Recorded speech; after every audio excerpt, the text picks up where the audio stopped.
teman-teman semua. Jadi pada hari ini kami akan menjelaskan tentang sejarah pembentukan BPUPKI dan PPKI, di mana kelompok kami beranggotakan 4 orang, yaitu Felix, Indah, Sofi, dan Kiki. Jadi selamat menyaksikan. Yang pertama adalah BPUPKI, yaitu Badan Penyelidik Usaha-Usaha Persiapan Kemerdekaan Indonesia, atau dalam bahasa Jepang dikenal juga dengan kata Dokuritsu Junbei Sasakai. Faktor dibentuknya BPUPKI itu adalah karena terdesaknya Jepang dalam Perang Dunia Kedua pada akhir September 1944. Karena terdesak tersebut, pemerintah Jepang memberikan janji kemerdekaan kepada bangsa Indonesia, dan itu disampaikan oleh Perdana Menteri Koiso. Tujuan Jepang memberikan janji kemerdekaan kepada bangsa Indonesia adalah untuk menarik simpati rakyat Indonesia agar tidak melawan Jepang serta untuk membantu Jepang dalam Perang Dunia Kedua. Alasan Jepang membentuk BPUPKI adalah untuk merealisasikan janji kemerdekaan yang disampaikan Jepang kepada rakyat Indonesia, agar rakyat Indonesia tidak curiga sama sekali. BPUPKI diumumkan untuk dibentuk yaitu pada tanggal 1 Maret 1945, dan anggota BPUPKI dilantik yaitu pada tanggal 29 April 1945. Jenderal Kumakichi Harada adalah orang yang membentuk BPUPKI. Jadi, BPUPKI diketuai oleh Dr. Haji Diningrat, dan wakilnya adalah R.P. Suroso dan Ichi Bangase. Anggota BPUPKI awalnya beranggotakan 60 orang, lalu ditambah 7 orang Jepang menjadi 67 anggota. Tugas BPUPKI adalah untuk mempersiapkan dan menyelidiki hal-hal yang bersangkutan dengan kemerdekaan Indonesia. Jadi, sidang pertama BPUPKI dilaksanakan pada tanggal 29 Mei 1945 sampai 1 Juni 1945 yang membahas tentang dasar negara.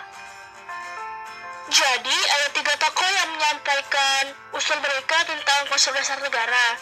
3 tokoh tersebut adalah Muhammad Yamin, Mr. Supomo, dan Insinyur Soekarno.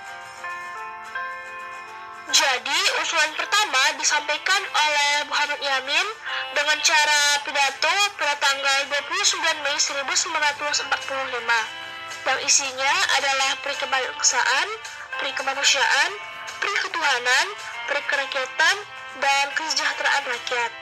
Dia juga menyampaikan dengan cara tertulis yang disampaikan pada tanggal 30 Mei 1945, yang isinya adalah ketuhanan yang Maha Esa, kebangsaan persatuan Indonesia, rasa kemanusiaan yang adil dan beradab, kerakyatan yang dipimpin oleh hikmat kebijaksanaan dalam permusyawaratan perwakilan, dan keadilan sosial bagi seluruh rakyat Indonesia. Usulan kedua disampaikan oleh Dr. Supomo mengenai konsep dasar negara pada tanggal 31 Mei 1945, yang isinya adalah persatuan, kekeluargaan, keseimbangan lahir dan batin, musyawarah, dan keadilan rakyat. Usulan ketiga mengenai konsep dasar negara disampaikan oleh Insinyur Soekarno pada tanggal 1 Juni 1945, yang isinya adalah kebangsaan Indonesia, internasionalisme atau peri kemanusiaan, mufakat atau demokrasi, kesejahteraan sosial, dan ketuhanan yang Maha Esa. Setelah itu, Pancasila diringkas menjadi Trisila dan diringkas lagi menjadi Ekasila. Karena tidak tercapainya kata mufakat tentang konsep siapa yang akan digunakan untuk dipakai sebagai dasar negara, maka BPUPKI membentuk Panitia 9 yang anggotanya beranggotakan 9 orang yang diketuai oleh Insinyur Soekarno, dan wakilnya adalah Dr. Anus Muhammad Hatta, dan anggotanya adalah Wahid Hashim, Kahar Muzakir, Mr. Aramis, Abi Kusno Joko Suroso, Agus Salim, Ahmad Subarjo, dan Muhammad Yamin. Jadi pada tanggal 22 Juni 1945, Panitia 9 pun menghasilkan Piagam Jakarta atau Jakarta Charter yang diberikan nama oleh Muhammad Yamin. Lalu isi Piagam Jakarta dijadikan sebagai pembukaan UUD 1945 yang isinya belum direvisi, yaitu ketuhanan dengan kewajiban menjalankan syariat Islam bagi para pemeluknya, kemanusiaan yang adil dan beradab, persatuan Indonesia, kerakyatan yang dipimpin oleh hikmat kebijaksanaan dalam permusyawaratan perwakilan, dan keadilan sosial bagi seluruh rakyat Indonesia. Karena adanya komplain dari rakyat bagian Indonesia Timur, maka Muhammad Yamin, Agus Salim dan beberapa rekannya berdiskusi untuk menggantikan sila pertama dalam Piagam Jakarta. Dan setelah direvisi, hasilnya menjadi ketuhanan yang Maha Esa, kemanusiaan yang adil dan beradab, persatuan Indonesia, kerakyatan yang dipimpin oleh hikmat kebijaksanaan dalam permusyawaratan perwakilan, dan keadilan sosial bagi seluruh rakyat Indonesia. Perumusan UUD di Indonesia dirumuskan oleh BPUPKI yang dilaksanakan pada sidang kedua pada tanggal 10 sampai 17 Juli 1945. Dalam membentuk UUD, BPUPKI membentuk panitia perancang UUD yang menyetujui isi Piagam Jakarta sebagai pembukaan UUD 1945, dan itu diketuai oleh Insinyur Soekarno. Lalu panitia perancang UUD membentuk panitia kecil perancang UUD yang diketuai oleh Supomo, dan anggotanya adalah Ahmad Subarjo, Agus Salim, dan Sukiman. Juga membentuk panitia penghalus bahasa yang anggotanya adalah Supomo, Hussein, Zajadiningrat, dan Agus Salim. Hasil kerja panitia perancang UUD adalah pernyataan Indonesia Merdeka, pembukaan UUD 1945, dan batang tubuh UUD 1945. Karena tugas BPUPKI telah selesai, maka dibentuklah PPKI yang didirikan pada tanggal 7 Agustus 1945 seiring dengan dibubarkannya BPUPKI. PPKI atau yang lebih sering dikenal dengan Doktrin Junbi Ingkai itu beranggotakan yang pada awalnya adalah 20 orang, kemudian ditambah 7 orang Indonesia menjadi 27 anggota.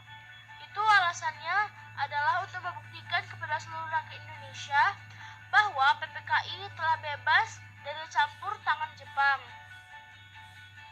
Orang yang mendirikan PPKI adalah Jenderal Terauchi. Jadi PPKI diketuai oleh Insinyur Soekarno dan wakilnya adalah Dr. Handus Muhammad Hatta. Tugas PPKI adalah melanjutkan apa yang telah diselesaikan oleh BPUPKI dan mempersiapkan perangkat negara yang mau merdeka. Jadi pada tanggal 9 Agustus 1945, Jenderal Terauchi memanggil Insinyur Soekarno, Dr. Handus Muhammad Hatta, dan Dr. Haji Manuel ke Dalat, Vietnam, yaitu untuk melantik secara simbolis anggota PPKI. Pada tanggal 18 Agustus 1945, PPKI melaksanakan sidang pertamanya, dan hasil dari sidang tersebut adalah mengesahkan Dasar Negara dan UUD 1945, mengangkat Insinyur Soekarno menjadi presiden dan Muhammad Hatta sebagai wakilnya, dan juga membentuk Komite Nasional Indonesia Pusat untuk menggantikan dan membantu Presiden dalam pekerjaannya selama sementara waktu. Perbedaan pendapat dan kesepakatan dalam sidang BPUPKI. Jadi, kalau dalam sidang BPUPKI yang pertama, perbedaan pendapatnya adalah mengenai dasar negara, dan kesepakatannya adalah dasar negara yang terdapat dalam Piagam Jakarta. Kalau dalam sidang BPUPKI yang kedua, perbedaan pendapatnya adalah dalam bentuk negara. Usulnya adalah negara monarki, negara Islam, negara republik, dan yang lainnya. Dan kesepakatannya adalah negara republik. Yang kedua mengenai wilayah Indonesia. Usulnya adalah seluruh wilayah bekas jajahan Belanda, Malaysia, Belanda Borneo, Irian, Timur Timur, dan yang lainnya. Tetapi kesepakatannya adalah wilayah Indonesia terdiri dari seluruh wilayah bekas jajahan Belanda. Yang Yang kedua adalah perbedaan pendapat dan kesepakatan dalam sidang PPKI. Jadi yang pertama perbedaan mengenai konsep dasar negara yang terdapat dalam Piagam Jakarta, yaitu sila pertamanya. Dan kesepakatannya adalah dirubah menjadi ketuhanan yang Maha Esa. Dan yang kedua adalah syarat menjadi presiden. Usulnya harus beragama Islam. Dan kesepakatannya adalah syaratnya wajib warga negara Indonesia. Jadi, arti penting BPUPKI bagi bangsa Indonesia adalah telah membuat dan merumuskan dengan calon UUD dan dasar negara. Dan arti penting PPKI bagi bangsa Indonesia adalah telah mengesahkan Pancasila sebagai dasar negara dan UUD 1945 sebagai konstitusi di Indonesia.